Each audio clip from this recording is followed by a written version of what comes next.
Hello everyone, welcome to Prelims warm up. In this initiative, we are discussing 5 questions every day which have been taken from the previous year UPSC Prelims examination. This initiative has been brought to you by Aptituders Academy for Civil Services and my name is Shaikh Datta. I am the faculty for Geography and Environment at Aptituders Academy for Civil Services. So let us see the first question for today. First question has been taken from UPSC Prelims 2018 and the question asks, in which of the following areas can GPS technology be used? Okay, so in which out of these three following areas can GPS technology be used? Number one, mobile phone operations. Number two, banking operations. And number three, controlling the power grids. So out of these three, where can GPS technology be used? Let us look at the answer for this. The answer is D, that is all the three, 1, 2 and 3. So GPS or the global positioning system applications, they generally fall into 5 major categories.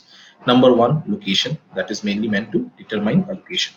Number two, navigation, that is getting from one location to another, that is navigation. Number three, tracking, that is monitoring object or personal movement, that is tracking. So one is location, one is navigation, one is tracking.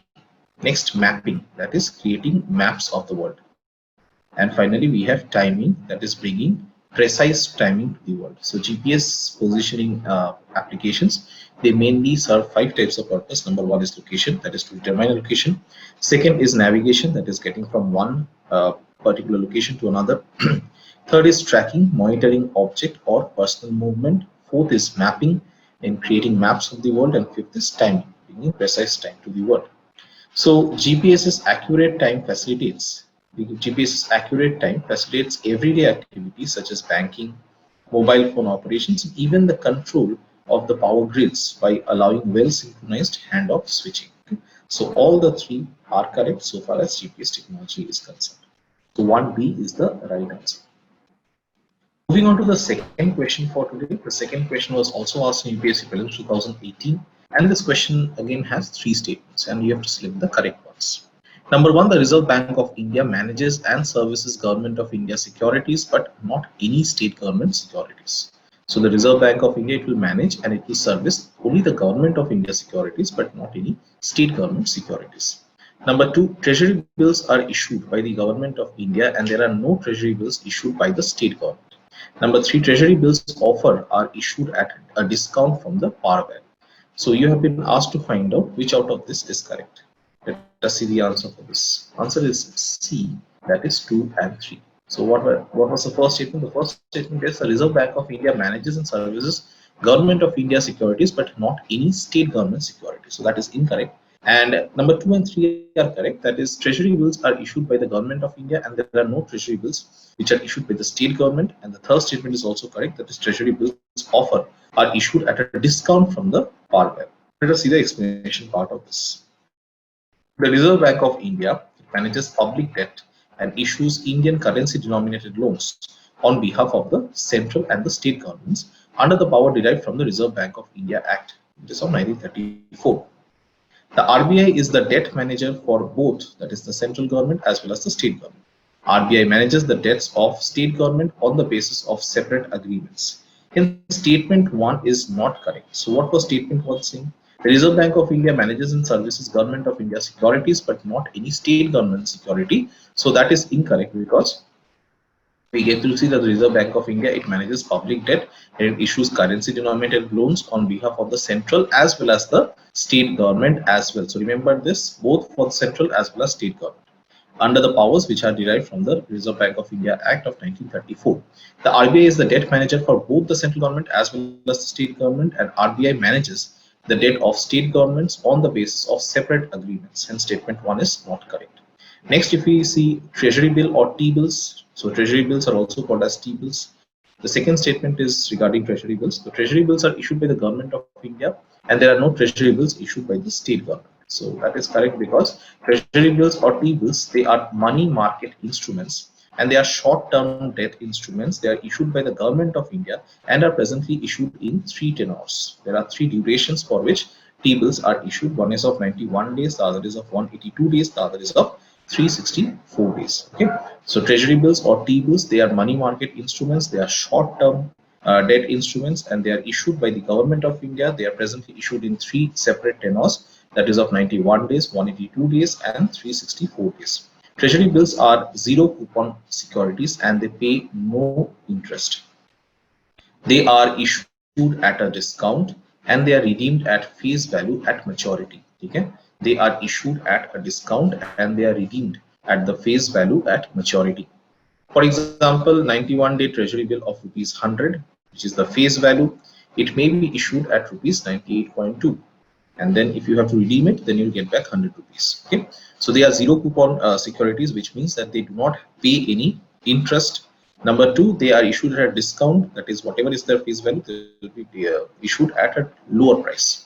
So, and they are redeemed at the face value on maturity. For example, 91-day treasury bill of rupees 100, it might be issued at a price of 98.20, but after 100 days, sorry, after 91 days, if you go and get it redeemed, then you get back 100 rupees.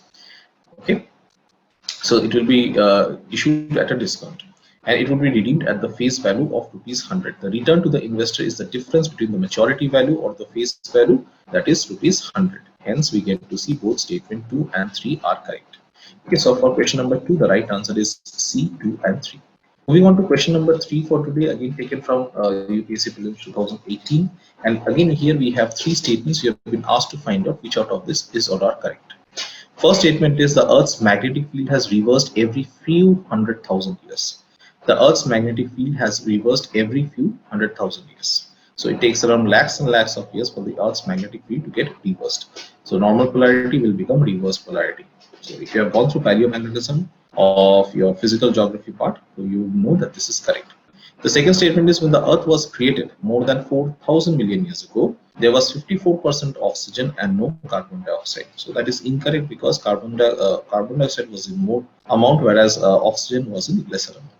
Third statement is when living organisms originated, they modified the early atmosphere of the Earth. That is correct because when the initial living organisms, something like the phytoplankton, etc., when they had originated through the process of photosynthesis, they were able to modify the Earth's atmosphere. They were able to reduce the level of greenhouse gases like carbon dioxide in the atmosphere, increase the levels of oxygen in the atmosphere. So first statement is correct, second statement is incorrect, the third statement is correct. 1 and 3 should be the right answer. 3C. So yes, 3C is the right answer.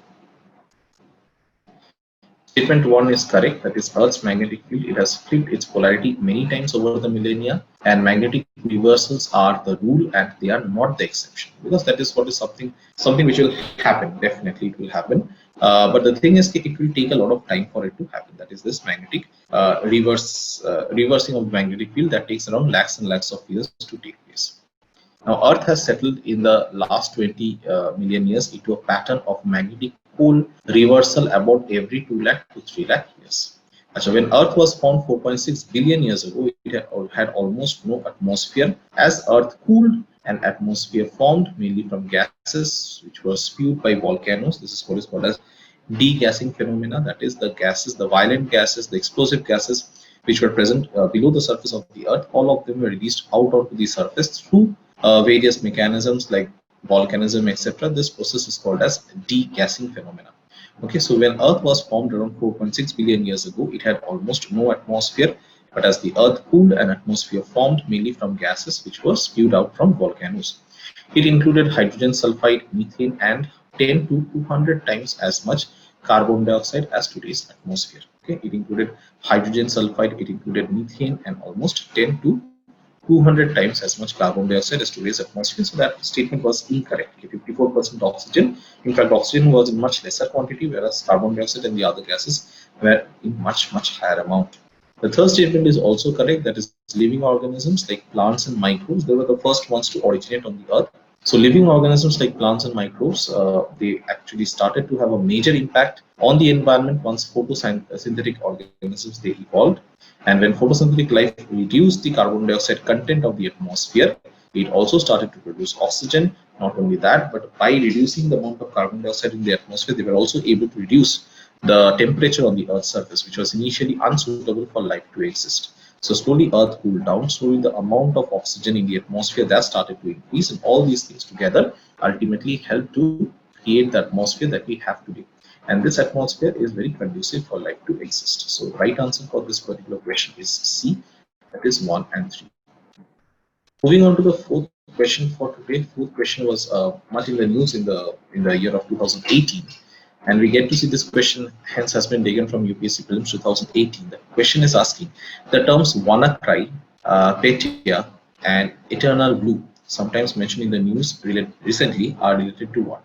WannaCry, Petya, and Eternal Blue. What are these? These are examples of cyber attacks. 4C. 4C, these are all examples of cyber attacks, and these were in the news.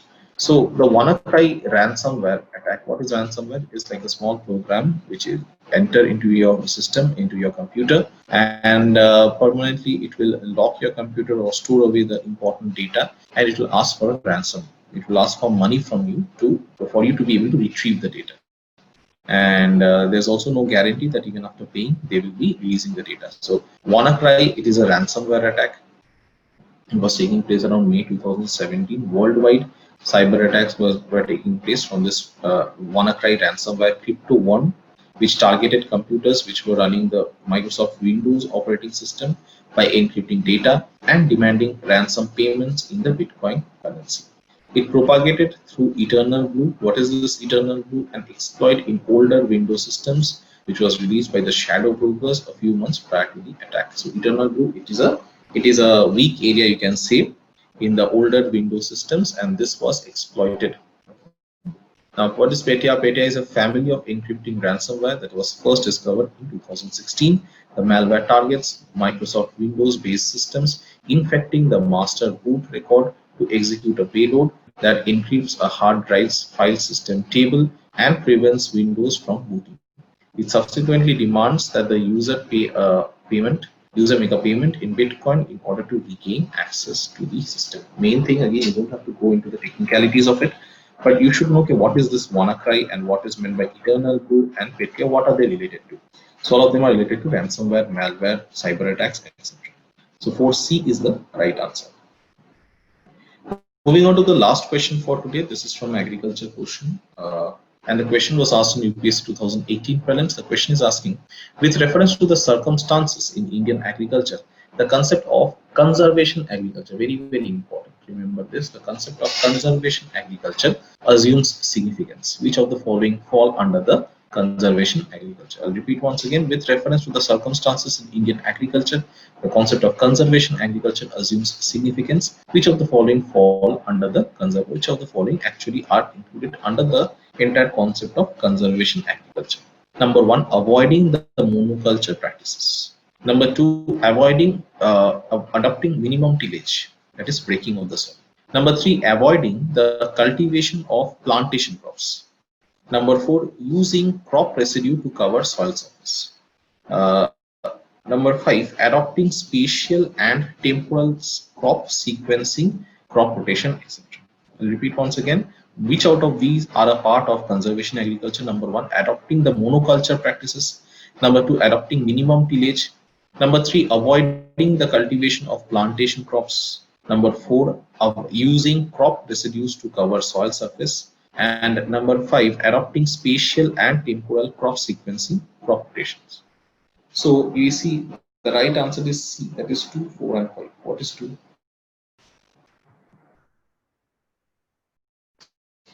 2 is adopting minimum tillage. Okay, conservation agriculture basically says that you should be tilling the soil as less as possible. Ideally, you don't have to break up the soil. Let the soil be on its own. Let the plants grow without too much of human intervention. So adopting minimum tillage definitely is there. Also, less amount of use of chemical fertilizers, pesticides will be used. Instead, what will be used is using crop residues to cover the soil surface. So it will act like a mulch. This is what is called as mulching. When you are using crop residues and organic matter to cover the soil, so that is what is called as mulching. Mulching helps in various ways. For example, it reduces the water loss from the soil due to evaporation. It helps retain water. So it increases the water retentivity of the soil. Not only that, but it also adds organic matter to the soil, humus to the soil, and by adding organic matter and humus to the soil, it also helps to promote the growth of the beneficial microorganisms like earthworms. Okay, mulching has a lot. Apart from that, you can also think about the fact that mulching is nothing but covering the exposed surfaces with organic matter in case of a field. So by doing so, you are actually preventing the germination of weeds from taking place. So weeds are unwanted plants. If an area is exposed in the farmland, so it is possible for weeds to get established over there.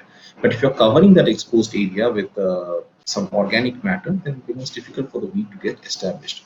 Not only that, but also you can think of the fact that if you're adding organic matter, if you are doing mulching, then and since the exposed areas are getting covered, so that also helps reduce soil erosion from your land. So using crop residues to cover soil surface, yes, that is a part of conservation agriculture. Finally, fifth one, adopting spatial and temporal crop sequencing and crop rotation. Spatial means again over geographic space. Temporal means over time. So you are trying, yeah, so ideally under conservation agriculture, the farmer needs to try out different varieties or different crop combinations, maybe during different months of the year, or maybe during the same time but in different parts of the field. So spatial and temporal crop rotation means either you are changing the type of crop grown on your field from month to month, or you are growing them in the same month but in different parts. Okay, that is what is spatial and crop sequencing, crop rotation. So just quickly let us have a look. What is conservation agriculture? It is a set of soil management practices that minimize the disruption of the soil structure, composition, and natural biodiversity. Despite high variability in the types of crops grown and specific management regimes, all forms of conservation agriculture share three core principles. So conservation agriculture, it is a set of soil management practices which minimizes the disruption of the soil structure, composition, and natural biodiversity. And despite of having high variability in the type of crops grown and the specific management regimes, all forms of conservation agriculture ultimately they share three core principles. And what are these core principles? Number one, maintenance of permanent or semi-permanent soil cover. Maintenance of permanent and semi-permanent soil cover. Number two, so how will you maintain this soil cover? By using either a previous crop residue or specifically growing a cover crop for this purpose. Second, minimum soil disturbance through tillage, just enough to get the seed into the ground. That is the only thing, you don't have to disturb the soil much. Next is regular crop rotation to help combat the various biotic constraints. So if you keep on doing crop rotation, in that case, if there are pests on the field, they will not be able to attack every single crop because they will be of different species. So that way you can avoid pest infestation. CA, that is conservation agriculture, also uses or promotes wherever possible or needed various management practices listed below. For example, utilization of green cover, green manures or green cover crops, green manures or cover crops to produce the residue cover. And apart from that, no burning of crop residue, that is also one of the things. Plus, we also get to see integrated disease and pest management, that is also a part of conservation agriculture. Controlled and limited human and mechanical traffic over the agricultural soil, that is also taken into consideration. So when all of these conservation agriculture practices are used by farmers, one of the major environmental benefit is reduction in fossil fuel use and greenhouse gas emissions. But they also reduce the power energy needs of farmers who use manual or animal power systems. So first thing is, when these conservation agriculture practices they are used by farmers, so one of the major environmental benefit is the reduction in fossil fuel use, and greenhouse gas emissions are also reduced. Plus, we also get to see that they are able to reduce the power, the energy needed by the farmers who use manual or animal powered systems.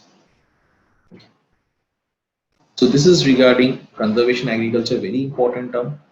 Just go through it time after time, and remember, include what? Maintenance of permanent or semi-permanent soil cover, that has to be done. And that can be done either by using a previous crop residue or specifically growing a cover crop for this particular purpose. Minimum soil disturbance with tillage, just enough to get the seed into the ground. Apart from that, regular crop rotation to help combat the various biotic or constraints. And conservation agriculture also uses or promotes wherever possible or needed various management practices which are listed below. For example, utilization of green manures or cover crops to produce the residue cover. No burning of crop residue is allowed. Plus integrated disease and pest management, all of this is taken up. That is what is conservation agriculture. Okay. So I hope you have learned new things from this particular session. And please like the video and please comment in the comment section. Also, please share this video with your friends who are also preparing for UPSC. At the same time, please subscribe to Aptitude Academy for Civil Services YouTube channel for more such informative videos. We'll be back again with a new set of questions. Till then, take care and stay safe. Thank you so much.